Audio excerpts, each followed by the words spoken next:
Hello everyone, welcome to the Quantity Surveying Fundamentals. If you're new here, my name is Onalinna Marumo, but you can also call me Ona. Thank you so much for tuning in. I really appreciate it. I hope that you do stay, subscribe, and become a part of this growing community. And if you've been here before, welcome back. Happy 2026. I hope that you had a smooth start to this year.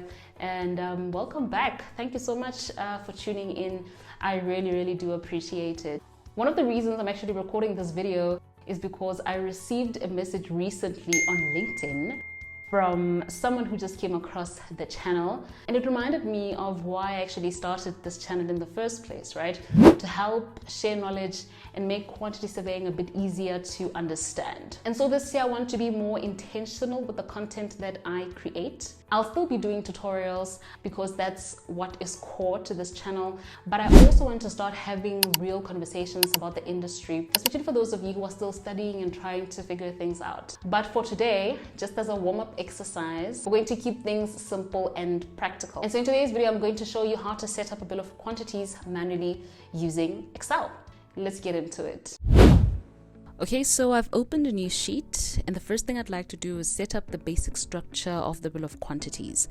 We'll start with our main headings: item number, description, unit, quantity, rate, and amount.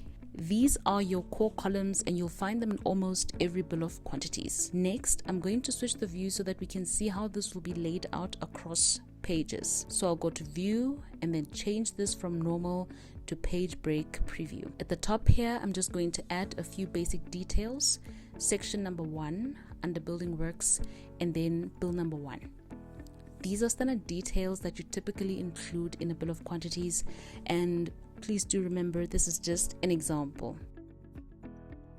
Now I'm going to switch over to the Master Bill of Quantities, and do watch until the end. I'll explain a bit more about this Master Bill of Quantities and how you can download it and use it on your own projects. So here you'll see that we have different tabs for the different trades: earthworks, concrete, and so on. For this example, we're going to use masonry. What I'll do first is copy the relevant preambles from the masonry section and then bring those into our bill of quantities. Alright, so now that those are in place, I'm going to go back to the Master Bill of Quantities and select a few actual measured items. Just a few examples so that I can show you how everything sort of comes together. I'll copy those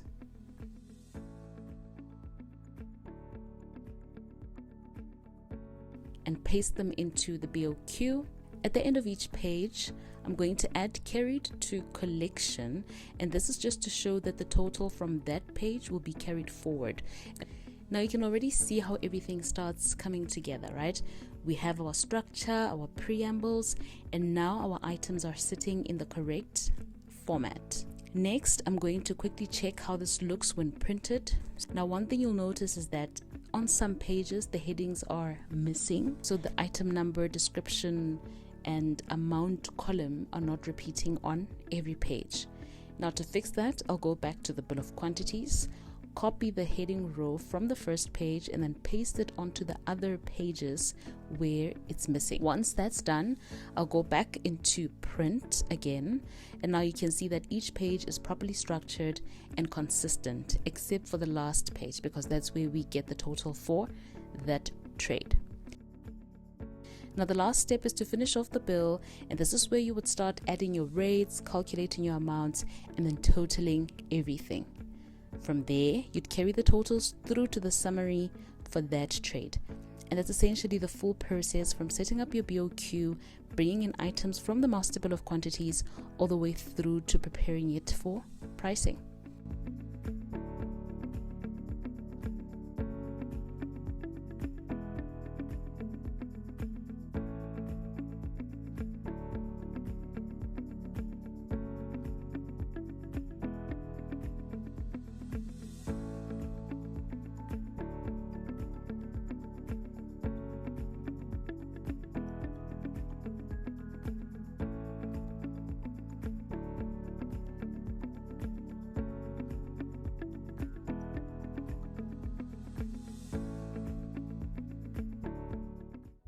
how I manually set up a bill of quantities using Excel and the Master BOQ. Now, for those of you who are interested in the Master Bill of Quantities, I've left the link in the description box for you to download. As you've seen, this is a great resource for you to use, especially if you are a freelance quantity surveyor or a QS graduate still looking for work and wanting to learn more about bills of quantities. Please do be careful of the rates.